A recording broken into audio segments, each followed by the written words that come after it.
Hai teman-teman, jangan lupa like dan subscribe Indri Kiki Channel. Assalamualaikum warahmatullahi wabarakatuh. Halo semuanya, perkenalkan kami dari kelompok 11 bersama dengan saya Diana dan teman saya Rizka Permatasari. Jadi di sini kami akan menjelaskan secara singkat mengenai tentang Pancasila secara etimologis, historis dan juga terminologis. Nah, jadi di sini saya akan memperjelas pengertian dari Pancasila secara umum dengan sila-sila tersebut. Nah, Pancasila secara umum ini merupakan suatu ideologi dasar bagi negara Indonesia dan merupakan rumusan serta pedoman kehidupan berbangsa dan bernegara bagi seluruh rakyat Indonesia. Nah, di sini panca berarti 5 dan sila berarti prinsip atau asas. Kemudian untuk sila-sila dari Pancasila ini, yang pertama seperti yang kita ketahui, ketuhanan yang Maha Esa. Yang kedua itu adalah kemanusiaan yang adil dan beradab. Ketiga, persatuan Indonesia. Keempat, kerakyatan yang dipimpin oleh hikmat kebijaksanaan dalam permusyawaratan perwakilan. Dan kelima ini adalah keadilan sosial bagi seluruh rakyat Indonesia. Kemudian untuk materi selanjutnya akan dibahas oleh teman saya yaitu Rizka Permatasari. Baiklah, di sini saya akan menjelaskan pengertian Pancasila secara etimologis. Pancasila berasal dari bahasa Sanskerta. Dalam bahasa Sanskerta, Pancasila berasal dari dua kata yaitu panca dan sila. Panca artinya 5 dan sila artinya dasar.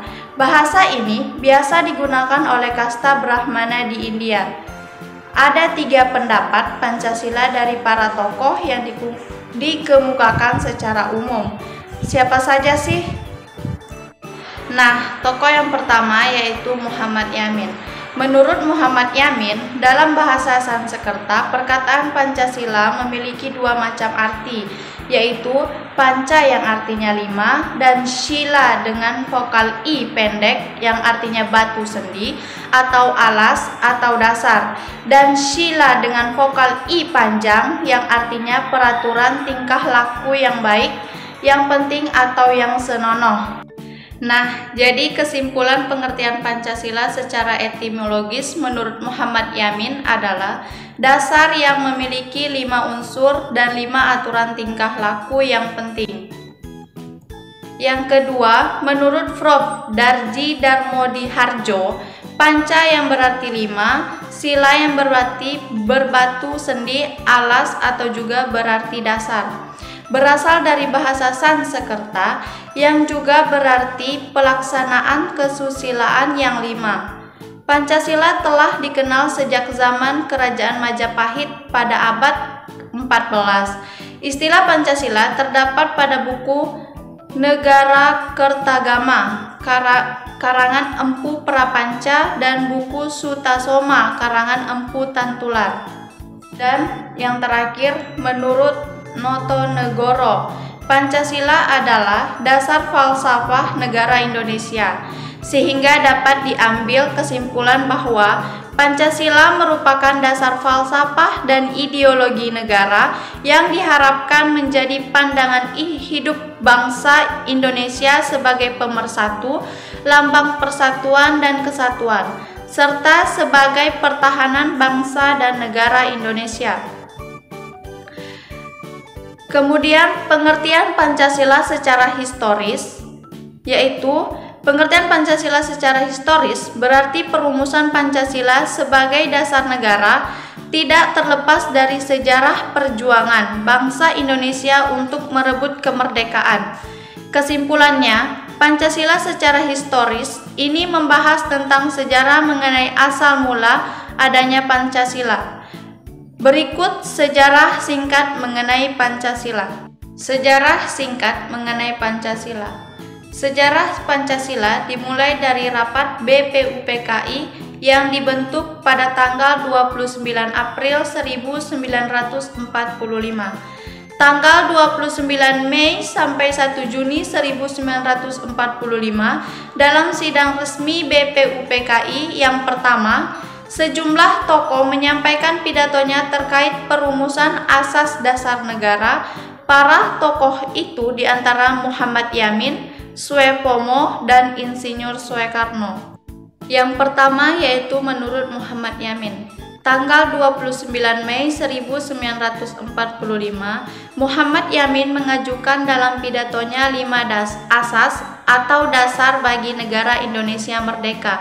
Yang pertama, pri kebangsaan, kedua pri kemanusiaan, ketiga pri ketuhanan, keempat pri kerakyatan, dan yang kelima kesejahteraan rakyat. Sedangkan dalam usul tertulis, beliau mengajukan rumusan pembukaan Undang-Undang Dasar 1945 dengan dasar negara, ketuhanan yang Maha Esa, kebangsaan persatuan Indonesia, rasa kemanusiaan yang adil dan beradab, kerakyatan yang dipimpin oleh hikmat kebijaksanaan dalam permusyawaratan perwakilan, keadilan sosial bagi seluruh rakyat Indonesia. Yang kedua, menurut Swepomo, yaitu tanggal 31 Mei 1945, Swepomo dalam pidatonya menguraikan tentang teori negara secara yuridis, politis, dan sosiologis, syarat-syarat berdirinya negara, bentuk negara dan bentuk pemerintahan, serta hubungan antara negara dengan agama. Namun, pada tanggal ini pun kembali Muhammad Yamin berpidato yang menguraikan tentang daerah, negara, kebangsaan Indonesia atas dasar tinjauan yuridis, historis, politis, sosiologis, geografis, dan konstitusional yang meliputi seluruh Nusantara Raya. Yang ketiga, menurut Insinyur Soekarno, pada tanggal 1 Juni 1945, Insinyur Soekarno mengajukan dalam pidatonya 5 asas sebagai dasar negara Indonesia yang akan dibentuk berdasarkan bisikan salah seorang ahli bahasa diberinya nama Pancasila, yaitu nasionalisme atau kebangsaan Indonesia, internasionalisme atau pri kemanusiaan, mufakat atau demokrasi, kesejahteraan sosial, ketuhanan yang berkebudayaan. Menurut beliau, kelima sila Pancasila itu dapat diperas menjadi trisila, yaitu sosio-nasionalisme ialah nasionalisme dan internasionalisme, sosio-demokrasi ialah demokrasi dengan kesejahteraan sosial, ketuhanan yang Maha Esa. Trisila pun masih dapat diperas lagi menjadi eka silat atau satu sila, yaitu gotong royong. Terakhir, tanggal 22 Juni 1945, Panitia 9 dalam BPUPKI yang ditugasi merumuskan lebih lanjut rancangan dasar negara Indonesia yang akan dibentuk berhasil menyusun naskah yang dikenal dengan Piagam Jakarta yang pertama kali disepakati sidang. Isi Piagam Jakarta yang berkaitan dengan dasar negara tersebut adalah: 1. Ketuhanan yang Maha Esa dengan kewajiban menjalankan syariat Islam bagi pemeluk-pemeluknya. 2. Kemanusiaan yang adil dan beradab. 3. Persatuan Indonesia. 4. Kerakyatan yang dipimpin oleh hikmat kebijaksanaan dalam permusyawaratan perwakilan. 5. Keadilan sosial bagi seluruh rakyat Indonesia. Nah, yang terakhir yaitu pengertian Pancasila secara terminologis. Secara terminologis, Pancasila dapat diartikan sebagai 5 prinsip dasar negara. Pasca kemerdekaan Republik Indonesia pada tanggal 17 Agustus 1945, keesokan harinya PPKI mengadakan sidang sebagai sarana untuk melengkapi alat-alat kelengkapan negara yang telah merdeka. Dalam sidang tersebut telah berhasil mengesahkan Undang-Undang Dasar Negara Republik Indonesia yang selanjutnya dikenal dengan nama Undang-Undang Dasar 1945. A. Dalam Undang-Undang Dasar 1945, sehari setelah merdeka, untuk melengkapi alat-alat kelengkapan negara, yaitu tanggal 18 Agustus 1945, sidang Panitia Persiapan Kemerdekaan Indonesia atau PPKI telah berhasil menerapkan atau mengesahkan Undang-Undang Dasar 1945 yang terdiri dari pembukaan, batang tubuh yang terdiri dari 16 bab, 37 pasal, 1 aturan perahlian yang terdiri atas 4 pasal, dan 1 aturan tambahan yang terdiri atas 2 ayat, serta penjelasannya. Dalam pembukaan Undang-Undang Dasar 1945 yang terdiri dari 4 alinea, pada alinea keempat tercantum rumusan Pancasila, yaitu ketuhanan yang Maha Esa, kemanusiaan yang adil dan beradab, persatuan Indonesia, dan kerakyatan yang dipimpin oleh hikmat kebijaksanaan dalam permusyawaratan perwakilan, serta dengan mewujudkan suatu keadilan sosial bagi seluruh rakyat Indonesia. B. Dalam Konstitusi Republik Indonesia Serikat pada tanggal 29 Desember 1949 sampai tanggal 17 Agustus 1950 tercantum rumusan Pancasila.